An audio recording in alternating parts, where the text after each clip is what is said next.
क्या मामला चला जो आपने प्रेस वार्ता की है सर? राजस्थान शिक्षक संघ राष्ट्रीय एक विचारधारा को लेकर चलने वाला संगठन है और विचारधारा हमारी ये है कि राष्ट्र के हित में करेंगे काम का लेंगे पूरा दाम। वर्तमान सरकार में कुछ समस्याओं को लेके हम लगातार सरकार की तरफ अपना ध्यान आकर्षित करा रहे हैं और इसी संदर्भ में आज संगठन ने 11 सूत्रीय मांग को लेके पत्रकार वार्ता आयोजित की है, जिसमें हमारा प्रथम बिंदु है 7वें वेतन आयोग की सिफारिशों को लागू करते समय जो विसंगतियां हुई थी उसको लेके तत्कालीन सरकार ने पूर्व मुख्य सचिव डी.सी. सावंत की अध्यक्षता में सावंत कमेटी का गठन किया था। उसके बाद में वर्तमान सरकार ने आई.एस. खेमराज जी की अध्यक्षता में खेमराज कमेटी का गठन किया था, लेकिन आज दिन तक सरकार ने दोनों कमेटियों की जो सिफारिशें हैं उनको अभी तक हमारे सामने या पटल पे नहीं रखा है। तो संगठन ये मांग करता है कि दोनों कमेटियों की सिफारिश को उजागर कर सार्वजनिक कर तत्काल प्रभाव से उनकी जो भी सिफारिशें हैं उसको लागू की जाए। और 7वें वेतन आयोग में जो निवर्तमान सरकार थी वो ये चाह रही थी कि 9, 18, 27 और 10, 20, 30 की जो है चयनित वेतनमान की प्रक्रिया के स्थान पे 18, 16, 24, 32 वर्षीय एसीबी का लाभ दिया जाए। इस मांग को भी संगठन वर्तमान सरकार के सामने रखता है कि 18, 16 और 24 व 32 वर्ष की आयु पूर्ण करने पर कर्मचारी को एसीपी का लाभ दिया जाए। धन्यवाद। नाम क्या है आपका सर? मैं लाखन सिंह, जिला मंत्री, राजस्थान शिक्षक संघ राष्ट्रीय, भरतपुर। जी सर। संगठन पिछले कई वर्ष से लगातार प्रयास कर रहा है कि संगठन के साथ आकर के सरकार वार्ता करे, लेकिन सरकार की तरफ से लगातार संवादहीनता की स्थिति बनी हुई है। संगठन ने विभिन्न अवसरों पर सरकार का ध्यान इस तरफ आकर्षित किया है कि जो हमारे पेंशनर्स हैं, तो सरकार ने क्या प्रोविज़न बना रखा है कि जब पेंशनर्स 80 साल की आयु पूरी करता है तब उसको 20% की वृद्धि दी जाती है। सरकार का मानना है कि तमाम तरह की बीमारियां बढ़ रही हैं, लोगों की आयु भी इतनी ज़्यादा नहीं है और सरकार पर भी 20% का बर्डन एक साथ पड़ता है।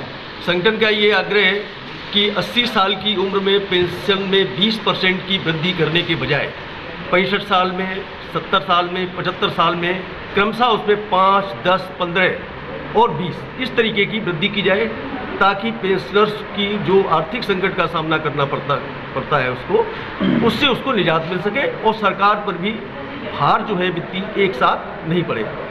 दूसरा ये मानना है कि सरकार हर साल ट्रांसफ़र करती है और लगातार ट्रांसफ़र करती है, सतत रूप से ट्रांसफ़र करती है, लेकिन हमारे कर्मचारियों के ही, शिक्षकों के ही एक कैडर को ट्रांसफ़र से बिल्कुल वंचित कर दिया गया है। पिछले 8 साल से किसी भी तृतीय श्रेणी अध्यापक का स्थानांतरण नहीं हुआ है।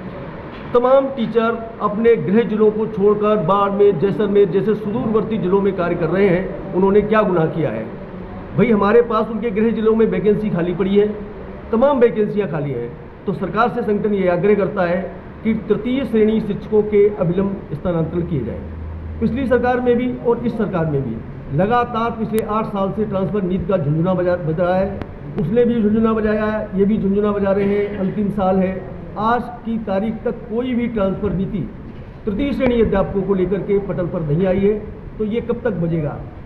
इस ट्रांसफ़र नीति के बहाने टीचरों के स्थानांतरण पर रोक नहीं लगाई जाए। शिक्षक संघ राष्ट्रीय मांग करता है कि तृतीय श्रेणी के ट्रांसफरों को अविलंब प्रारंभ किया जाए ताकि उनको राहत मिल सके। एक और मांग है शिक्षक संघ राष्ट्रीय की कि तमाम तरह के जो कार्य टीचरों से लिए जा रहे हैं, चाहे वो BLO का कार्य हो, चाहे जो भी अशैक्षणिक कार्य हो, उन सारे कार्यों से शिक्षकों को मुक्त किया जाए ताकि शिक्षक अपने शैक्षणिक कार्य पर ध्यान दे सके और विद्यार्थियों और शिक्षकों का बीच का जो रिश्ता है अध्ययन और अध्यापन का, उसको सही तरीके से अंजाम दे सके। लेकिन सरकार इस तरीके के लगातार कार्य बढ़ाती जा रही है जिससे शिक्षक अपने कार्यों को सही तरीके से संपादित नहीं कर पा रहे हैं।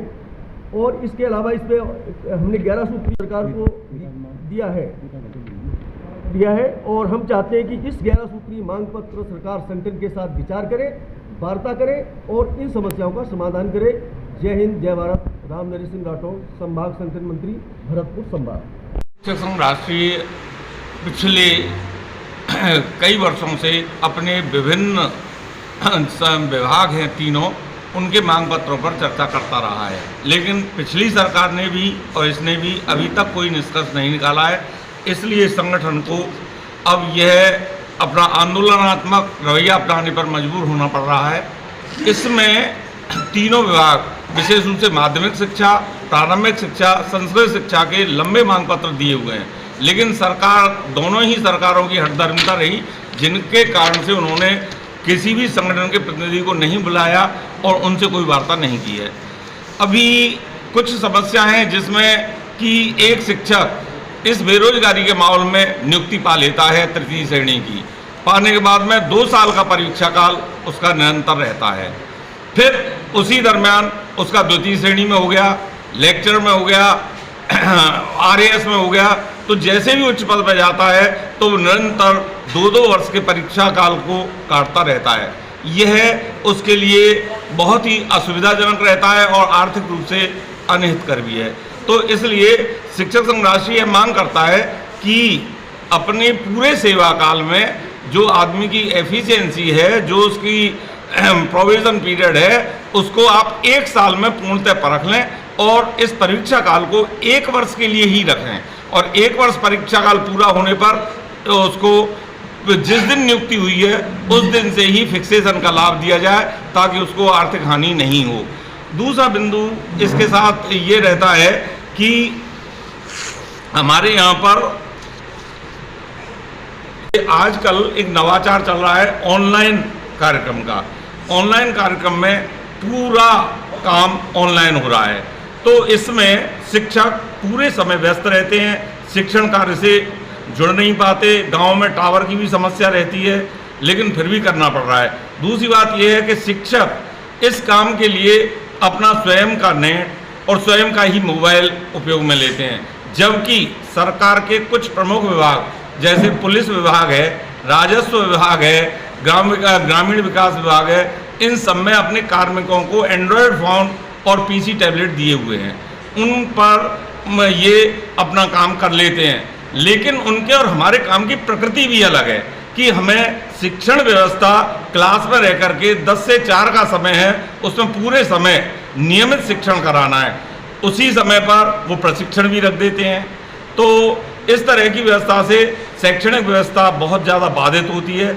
इसके लिए समय भी ऊपर नीचे किया जाए, प्रत्येक शिक्षक को एंड्रॉयड फ़ोन और PC टैबलेट उपलब्ध कराया जाए, नेट का उसको हर माह भत्ता दिया जाए, तो उससे उनको ये अपना आर्थिक समस्या से नहीं जूझना पड़ेगा, और हमारा जो मुख्य उद्देश्य है शिक्षण का, वह हमारा बाधित नहीं होगा।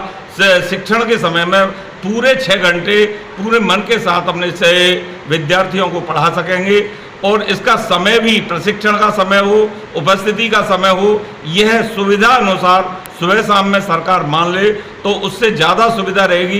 क्योंकि मूल समस्या ये आ रही है कि शैक्षणिक व्यवस्था है वो बहुत चरमरा रही है, हमारे बच्चों का शैक्षणिक स्तर है वो बहुत गिरता जा रहा है। इसलिए सरकार से यह संगठन मांग करता है कि यह सुविधा, विशेष रूप से एंड्रॉयड फ़ोन, PC टैबलेट की सुविधा हर शिक्षक को, हर शिक्षा अधिकारी को, हर कार्मिक को शिक्षा विभाग में भी दें, ताकि यह काम निर्बाध होता रहे और बच्चों की जो पढ़ाई है, छात्रों की पढ़ाई अपनी व्यवस्थित रूप से चल सके और राष्ट्र का उत्थान हो सके। जय भारत, जय संकट। नाम सर? राजेश कुमार शर्मा, सदस्य प्रदेश कार्यकारिणी, राजस्थान शिक्षक संघ राष्ट्रीय।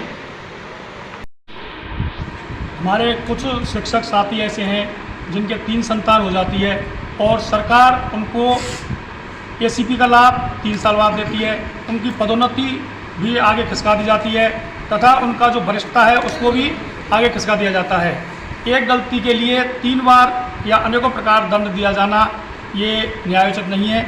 न्याय के उसमें एक गलती के लिए एक ही दंड दिया जाए। अतः हम सरकार से मांग करते हैं कि ऐसे जो हमारे शिक्षक साथी हैं या कर्मचारी हैं उनको संतान का जो वरिष्ठता है उनकी वो पुनः बहाल की जाए तथा एक बार ही उनको जो नुकसान दिया जाए एक ही उसमें दिया जाए, बार बार उनको उस गलती के लिए नुकसान नहीं किया जाए।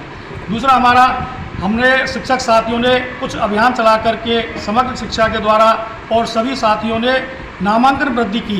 उच्च माध्यमिक विद्यालयों में ताबड़तोड़ नामांकन हुआ, लेकिन सरकार ने नामांकन के आधार पर माध्यमिक विद्यालयों में स्टाफिंग पैटर्न नहीं किया, जिससे छात्र और शिक्षक अनुपात में भारी अंतर आ गया है। दूसरी बात, अंग्रेजी माध्यम और हिंदी माध्यम के विद्यालयों में पद आवंटन में विभेद किया जा रहा है, जो कि गलत है। अतः दोनों माध्यमों में पद आवंटन सही तरीके से किया जाए और स्टाफिंग पैटर्न के द्वारा नामांकन के आधार पर पद सृजित करके विद्यालयों में पदों को भरा जाए, जिससे कि शिक्षण कार्य सुचारू रूप से चल सके।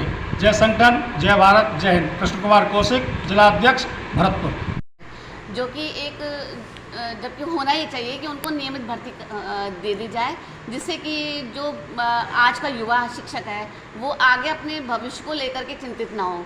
तो मेरी पुरजोर मांग यही है कि, और हम सभी ये मांग उठाना चाहते हैं कि ऐसी व्यवस्था आगे ले जा करके बेरोज़गारी की ओर अग्रसित कर रही है। लोगों को रोज़गार की ओर जो रुझान दिया जा रहा है, लोगों के रोज़गार के लिए जो ये व्यवस्था की जा रही है, ये आगे चल करके हमको कैसी शिक्षा व्यवस्था दी जाएगी, इसको लेकर एक प्रश्न चिन्ह है।